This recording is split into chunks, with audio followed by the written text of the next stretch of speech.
Hello everyone, and welcome. This is a compilation of spooky camping stories. Now, I have covered these stories on this channel in the past, so feel free to skip any you've already heard using the timestamps in the video. Let's begin. My encounter with a would-be axe murderer in the middle of the woods. To preface, I would like to state that this entire story is true. If not for being 5 miles from cell reception, and the way the story ends, there would be a police report for verification. I will be changing names, locations, and some details in order to protect the privacy of the innocent. Anyway, a buddy of mine and I try to camp twice a month now that I have a vehicle that can be trusted to get me to some of the more remote areas of our state. We planned a camping trip for this past weekend. We chose a fairly remote location we had been to the previous weekend. The previous weekend we were the only people we'd seen within 1 mile of our camp spot. Friday night we got there and set up. This story takes place Saturday night. It's about 9 p.m., so the sun is long gone, and the moon hasn't quite risen yet. It's pitch black out, other than what our fire lights up. Suddenly we hear a man screaming. We listen intently, silently sharing an anxious look. At first we were hoping it was someone drunk and having a little too much fun, but it quickly becomes obvious this isn't fun party screaming. It isn't even like he's hurt. It sounds full of despair, anger, and anguish.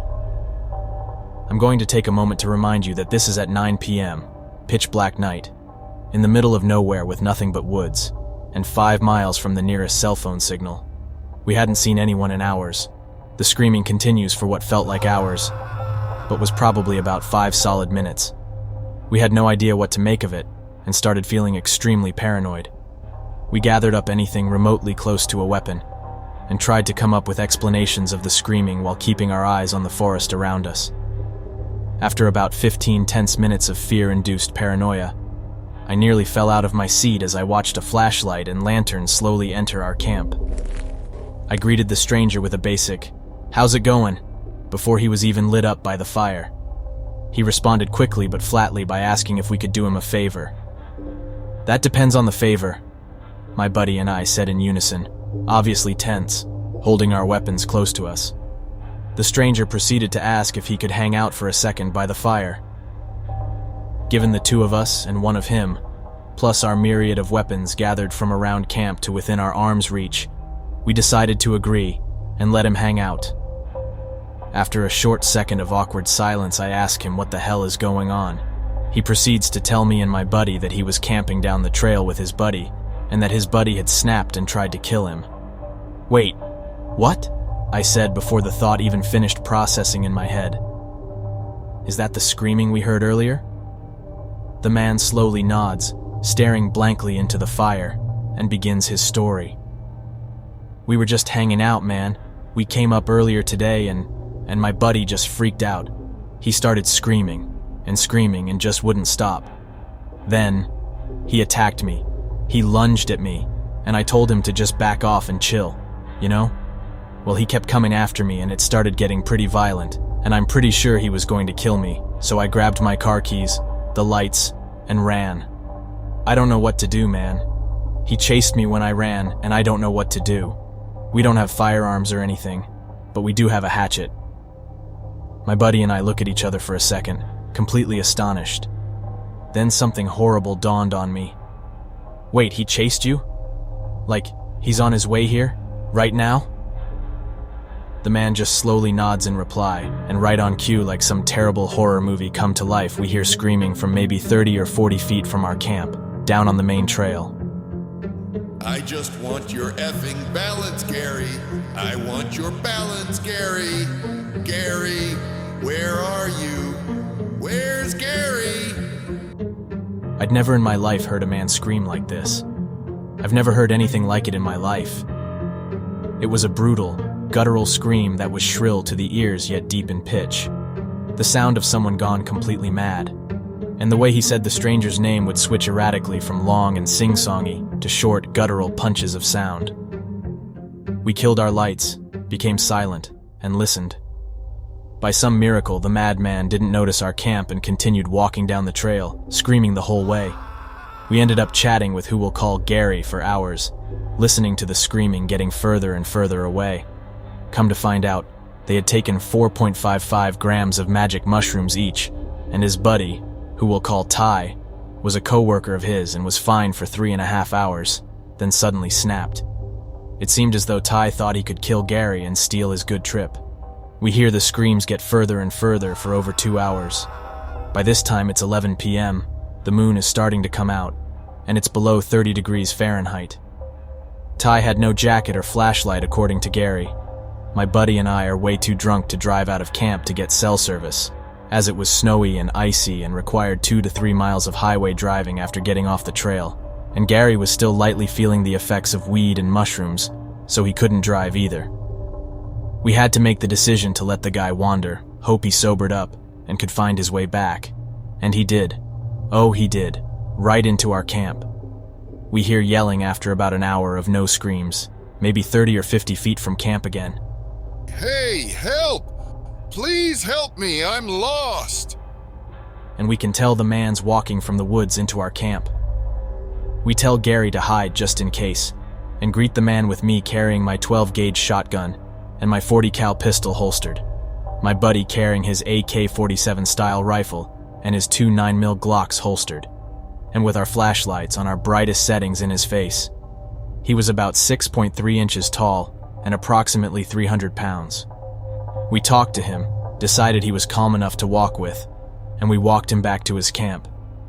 He seemed really remorseful, said he blacked out and didn't remember anything, and had a falling out with his buddy.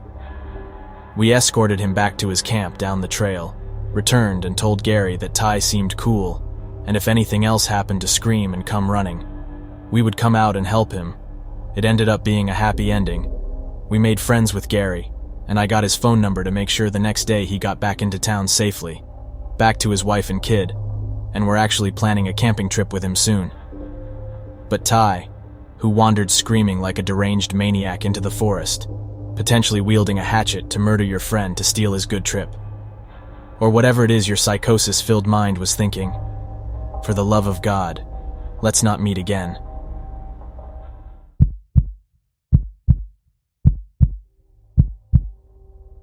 Why I no longer go camping, and why I really love my dog. To understand my story, you sort of have to know a tiny bit about trespassing laws in our country, in that we don't have any so long as you're respectful and non-destructive. You can walk over any hills you like, and in my case, camp on any beach of your choosing, so long as once you leave the area, it is how you found it. I used to love camping when I was little. Our family would go multiple times a year with a large group of my parents' friends and their kids.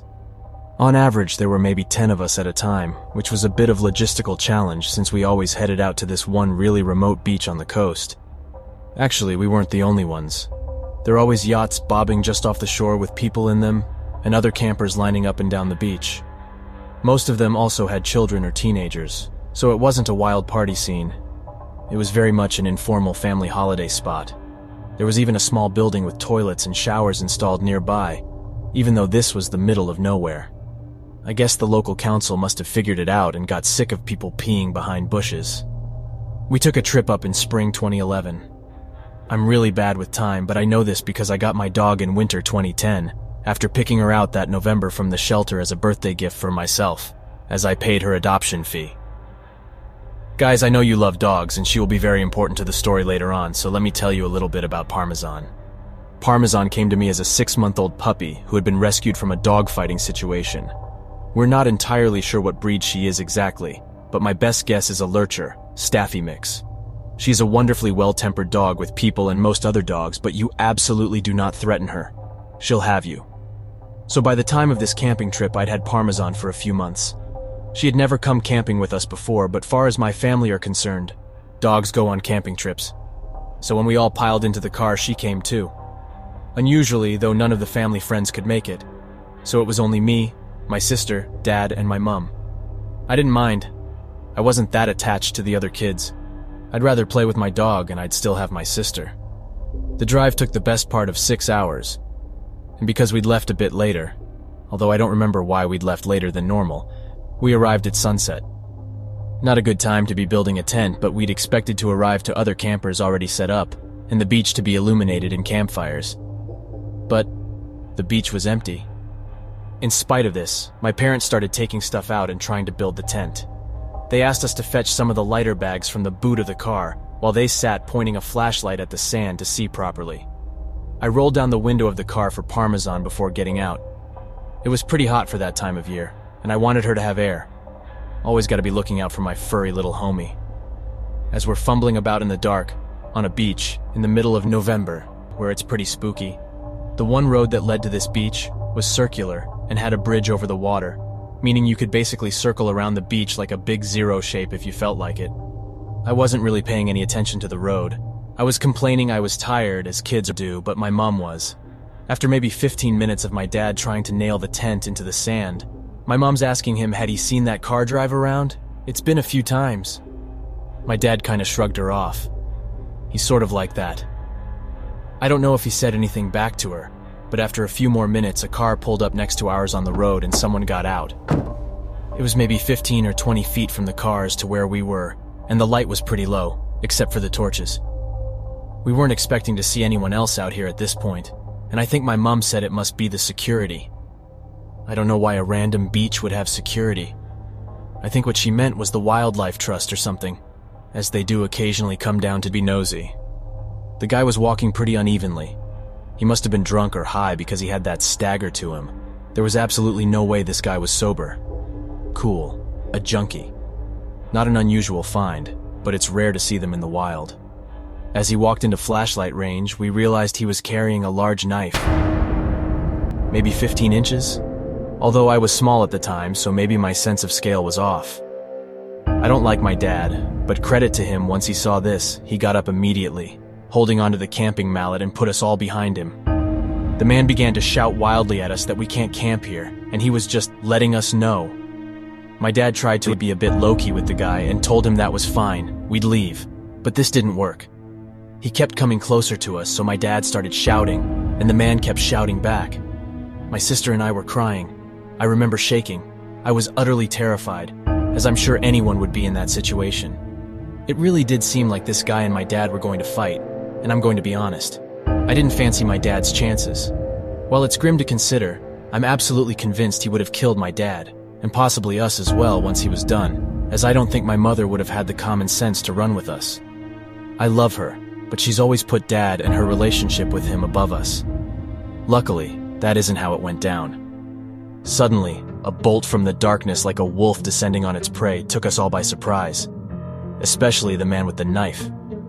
In that moment, Parmesan was the apex predator large canines represent in nature. She got him good by the arm and clamped down hard, ripping his jacket and shredding the skin underneath. He dropped the knife as it had been in the arm she had got him by. He kicked and punched at her and eventually got her off. He grabbed the knife from the sand and ran back to his car and drove off. Parmesan didn't follow him. She stayed with us, muzzle covered in blood. Quickly as we could, we gathered our things and all got back in the car, all pretty shook up by the incident. I looked Parmy over. Luckily, she was okay. I noticed the car's window was much more open than I'd left it. We think what happened was when the shouting started, she must have put her paws through the gap I'd left for her. As it was an old car and had the rolly-down windows and not an electric button, we think she must have been able to hit it with her paws to force it down enough to squeeze out. This is not the end of my story. We were all pretty scared, and since we had the dog with us, we couldn't book into a hotel for the night. My parents decided just to drive home so we could all feel safe, but first had to drive into the nearest town for petrol as they were kind of low. I spent the time trying to clean Parmesan up a little. I'd always loved dogs, but what she'd just done for me blew my mind. As we drove into town, we came across a petrol station, but it looked closed. My dad drove up closer to get a good look and stuck his head out the window to get a better look at the sign. My mom asked him what on earth he was doing, and he told her he was trying to see when it opens. Never. Then we saw something that made my heart effing sink.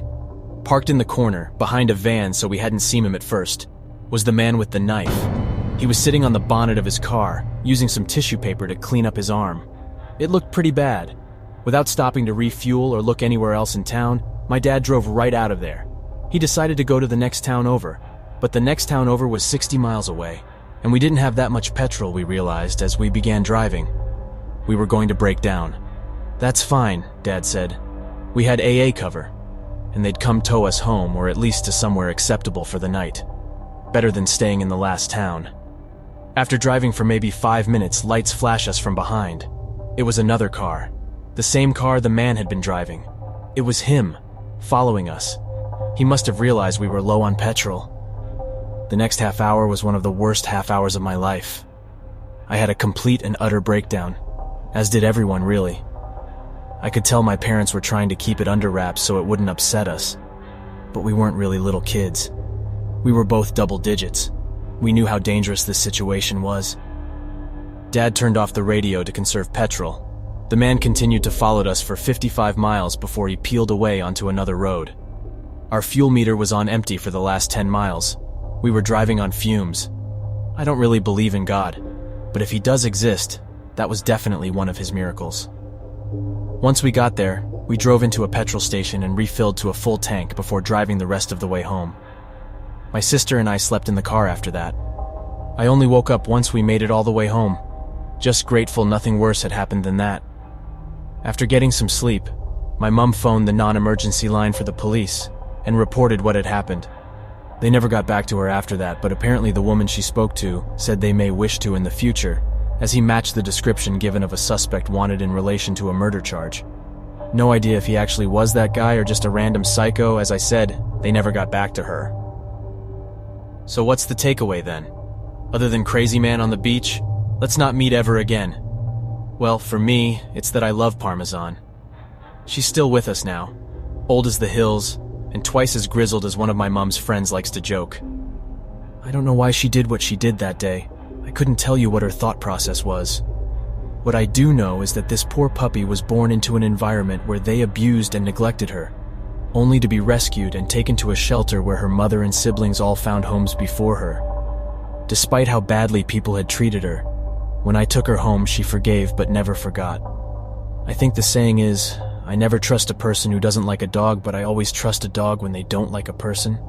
They have a very good understanding of human body language, and I think she must have understood how much danger we were in.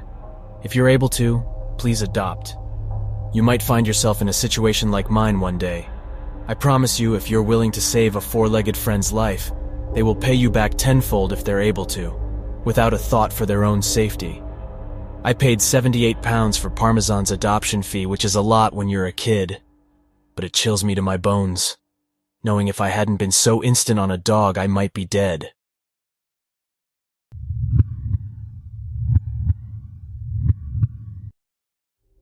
Back in 2016, my friends and I for the longest time had been itching to go camping to our local camping site in the Los Padres National Park in Southern California. When we found the perfect weekend to go to that didn't interfere with any of our work schedules, we set the date. 3 days before the trip, we found out we were going to get hit by the El Niño rainstorm. Us being the type of dudes that we are, didn't care if we got hit by the storm while camping. So we packed up our cars and made the 45-minute drive to the campsite. The campsite was a family-friendly one, where there were about 100 camping lots that circled around the clearing in the forest. We found the perfect spot that was underneath huge, thick trees that would help block as much rain as possible, and it helped out that the restrooms were only 30 yards away. As soon as we got to our spot, we took advantage of the afternoon sky being cleared for the moment, and we rushed to set up our spot. The layout that we did was that we pitched our tents close by, where our tent doors were only 6 feet apart. The reason why we did this is because, in order to combat the rain, I brought a 30 by 30 foot thick blue canopy tarp that I threw over to cover us from the rain above and from the rain that would be running through the ground. It was a genius move on my part. But whenever you would walk around our tent, you would be making so much noise from crunching the plastic tarp. Hours passed and we were all around the campfire. It was late into the evening, and this was the first time that I noticed that there were barely any other campers. They were mainly camping in their RVs like the fake campers they were. In my honest opinion, they were the smart ones. Unlike my friends and I that were sleeping in 2 small tents, with our only protection being the blue tarp. At this point, I was tired from a long day of work, and I decided that I was going off to bed. My friends followed my lead as well. The way that the sleeping arrangements were was that I had my friend Ray sleeping in my tent, and AJ and Steven were sleeping in theirs. Before I called it a night, I whispered to Ray and told him, I'm going to prank call Steven and AJ, but I'm not going to say anything. Ray smiled as I dialed my friends up. I called them unrestricted, and Steven's phone started to go off.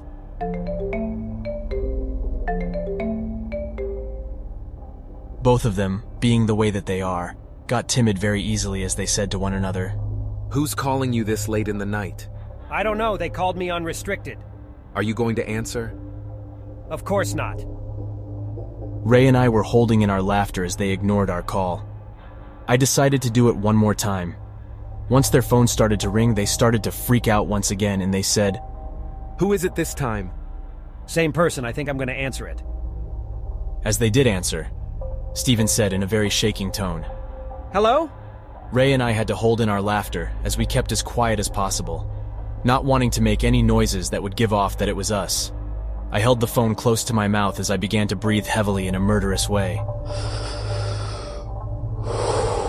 Then ended the call, and just hearing them freak out the way they did was making my night even funner.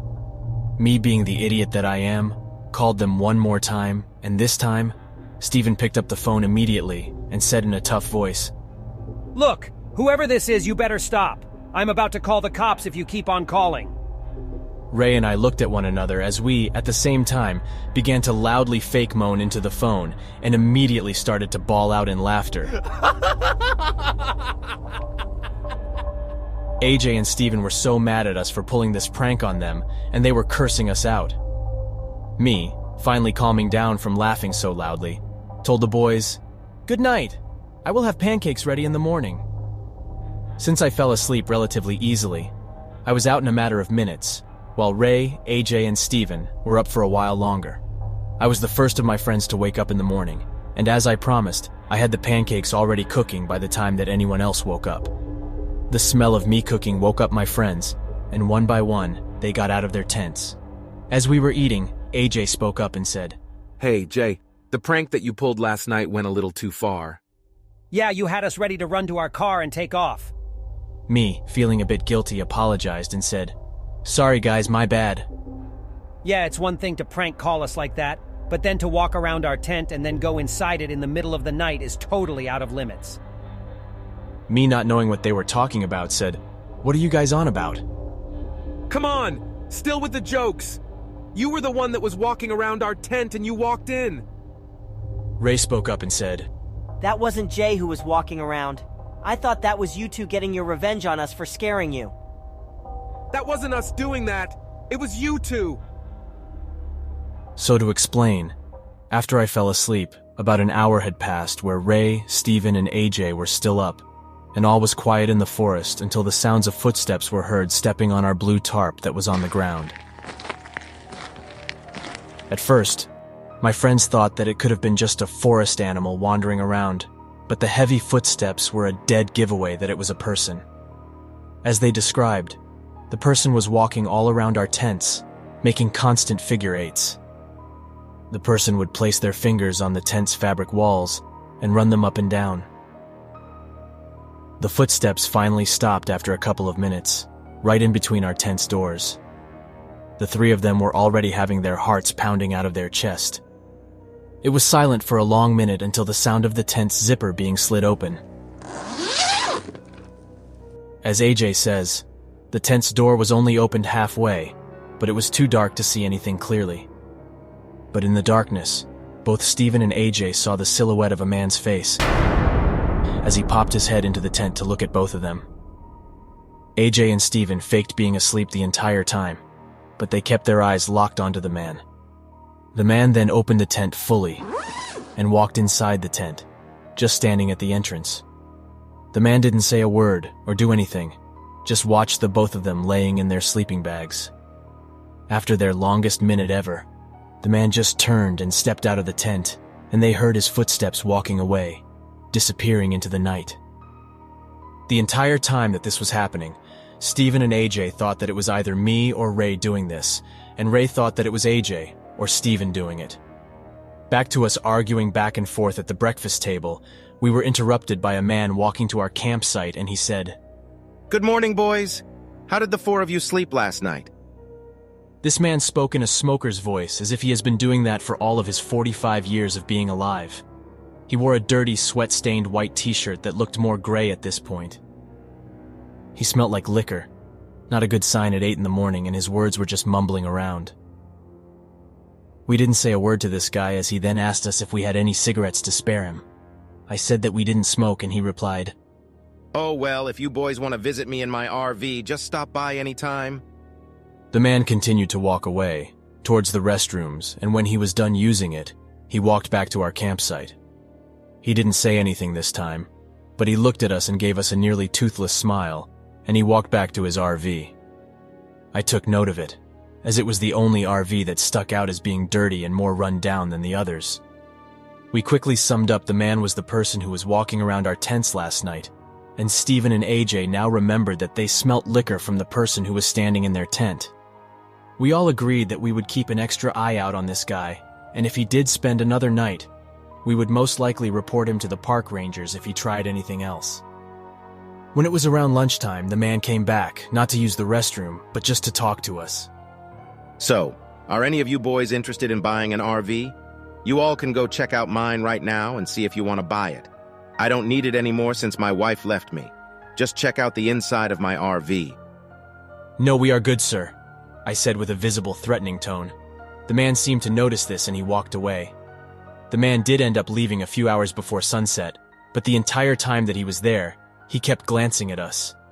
The man had his RV about 50 yards away from us, and I noticed that he had a restroom right next to his RV. Why did he make an effort in walking all the way over to our campsite to use our restroom? Also, why did he even use ours if RVs come with restrooms installed in them? Whatever the man wanted, we were just glad that we were about to enjoy the rest of our weekend.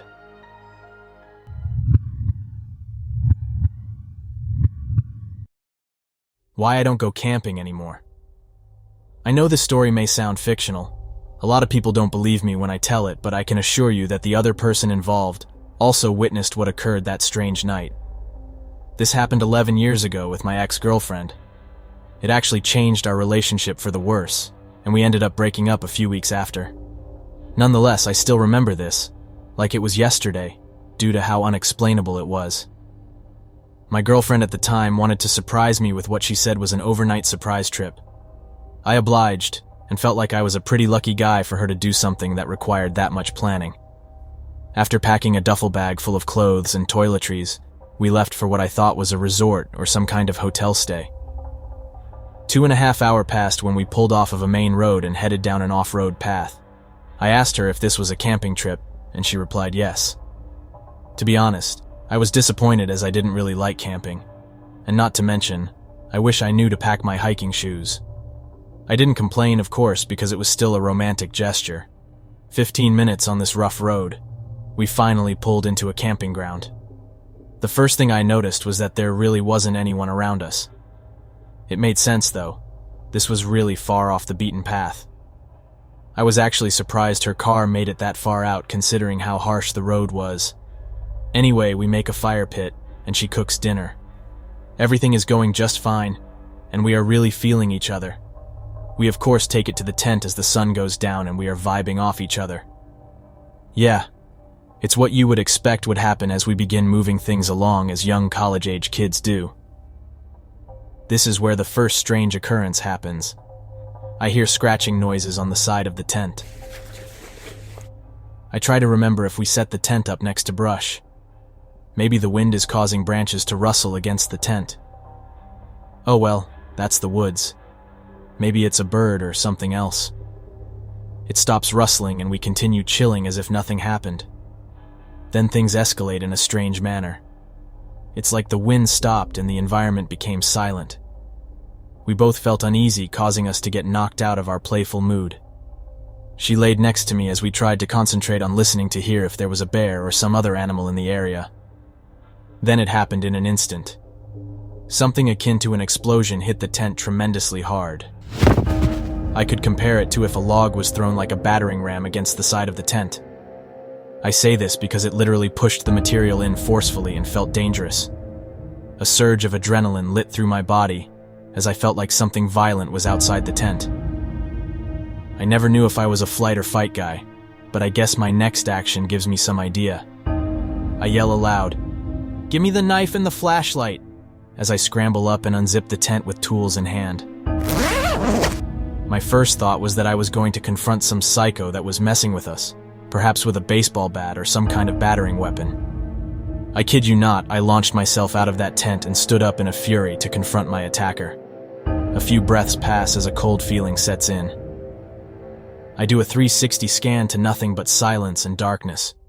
Maybe it was a branch that fell on the tent? Nope. There was absolutely nothing on the ground where the thud was heard and felt. "Hello!" I yelled again and again to no response until only a moment later in the silence, a chill shot up my spine. "Get the keys and get out of the tent," I said in a frantic tone as my girlfriend listened and now joined me. I looked at her car that we arrived in and noticed it was about 30 yards out by the shoddy off-road path. She didn't even need to know what I was thinking as we both just started to speed walk towards it. You might be thinking at this point that I am overreacting, but truly I cannot describe the terror that washed over me when I looked out in the darkness after investigating the tent. I could feel like something was watching me, and to top it off, it was eerily silent. I know she confirmed my suspicions when she started for the car immediately without question. Our instincts were telling us to get the hell out of there. The walk to the car was unnerving and felt like a football field away, but finally we got into the car. With keys in hand, I took the driver's seat. After turning the keys led to some relief as the engine started. Instinctively, I locked the doors and turned the headlights on. We sat for about 3 seconds trying to rationalize what was happening when my girlfriend started exclaiming, "My laptop is moving. Something is in the tent." She said this because she brought her laptop to serve as a lantern after dark. We of course left it in a hurry as well as other items. I saw what she saw. It was items being rustled around 30 yards away. Without further hesitation, I put the car in gear and started down the rough road. As I tried to calmly drive the car down the dirt path quickly but carefully, it was a very rough road, and I did not want to get stranded out there. The strangest thing happened next. A loud piercing ringing noise rang from inside the car's cabin. I turned the radio on and off. I checked the windows. I asked my girlfriend if her car had ever made such noises. She replied no. I asked her again if she could hear it, as maybe it was just me being under stress, and she said, "Yes, I hear it. I don't know what that is." Now I wanted to write this off as a car problem, but if you were in there with me, you would describe it as some kind of bell continuously ringing. It didn't sound like any car noise I had ever heard. My next instinct as I grew up as a pastor's kid, I just remember praying for 10 minutes, as I was convinced it was a supernatural or demonic event. We endured the screech for 10 grueling minutes, as to my relief it ended suddenly. It didn't fade out, or go quiet. The loud ring literally stopped in an instant. I can't describe the feeling in that car when it stopped. It is so strange to look back and remember that I felt internally that the ordeal was over once the ring stopped. Everything felt normal again. The panic, the chills, all of that went away in an instant. We ended up down the road another 45 minutes and finally stopped at a trucker diner. We slept in the parking lot, or at least she did, as I was still on edge from the adrenaline dump I just went through. In attempted bravery the next day, we went back to the camping site as the sun was up. We investigated but saw no tracks or anything except for the contents of the tent tossed around, but was all accounted for. I was hoping they were missing so I could write it off as people screwing with us and plundering our tent, but that didn't seem to be the case. We were packed up and gone in less than 10 minutes as the area still felt weird. Haven't been camping since.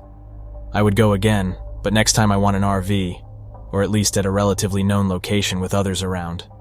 This place was the remote mountains of Payson, Arizona, far from civilization.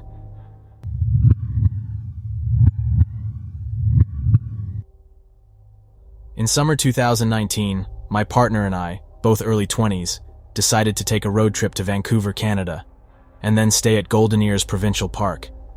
We liked camping, had spring break, and wanted to do something different and make the most out of our vacation.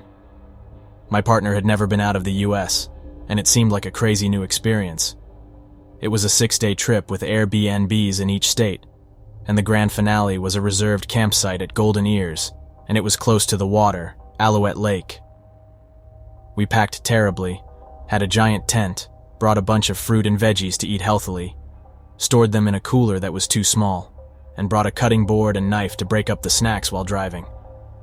We started in California, switched off driving our bright red Ford Fiesta. We drove through Oregon and Washington and made it to Vancouver.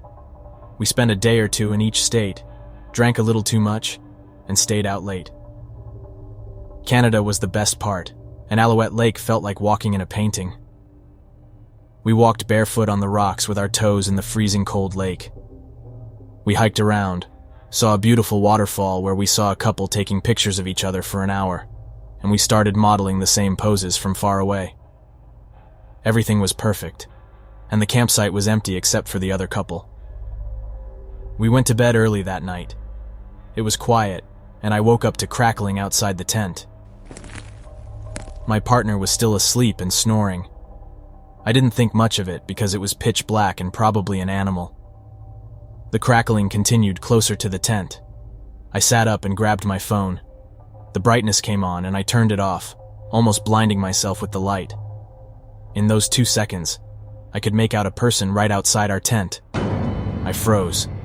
They weren't moving and were close enough to unzip the tent.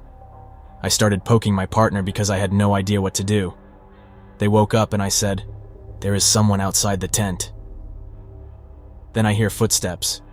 Quiet footsteps walking out of our campsite. My partner starts loudly saying, "What?" repeatedly in a sleepy haze. A car or truck is parked right outside our camping area. No one is near our campsite. It starts up and then drives off. They didn't turn their lights on until they turned the corner, and we were out of view.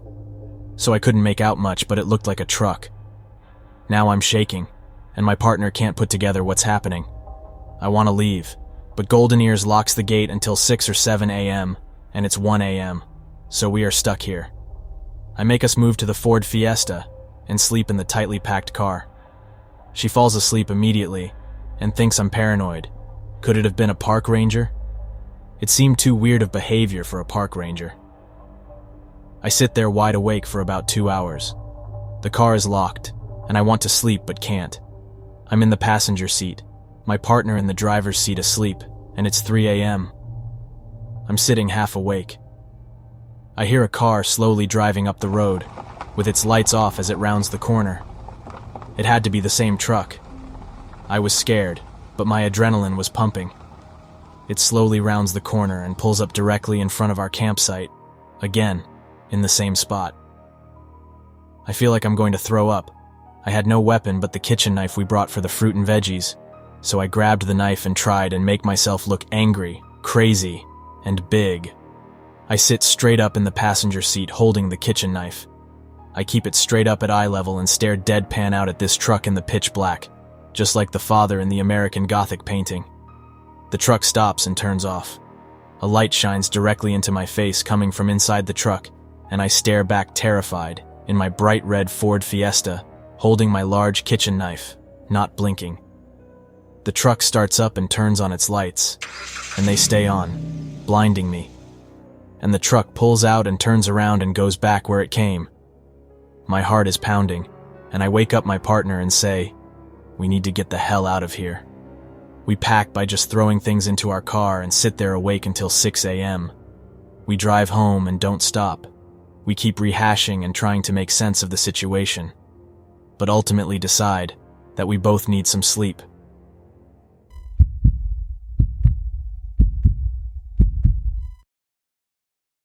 From when I was about 11 to 14 years old, I had a best friend named Spencer. Spencer had a decent-sized family and a big house. We hung out practically non-stop outside of school. He was homeschooled, and I was in public school. During the summer, I practically lived at their house. Spencer had an older brother named Keenan. Keenan was about 5 years older than him and I thought he hung the moon.